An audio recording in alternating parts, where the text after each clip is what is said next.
നല്ല മട്ടിൽ വിളമ്പിയാൽ വേണ്ടാന്ന് പറയത്ത് രണ്ട് സാധനങ്ങളുള്ളൂ മാഷെ, സ്നേഹവും ഭക്ഷണവും.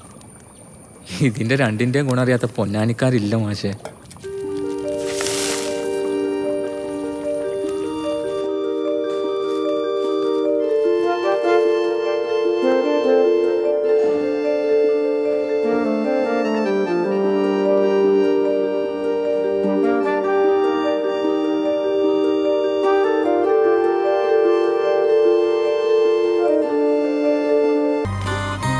നല്ല മട്ടിൽ വിളമ്പിയാൽ വേണ്ടാന്ന് പറയത്ത് രണ്ട് സാധനങ്ങളുള്ളൂ മാഷെ, സ്നേഹവും ഭക്ഷണവും.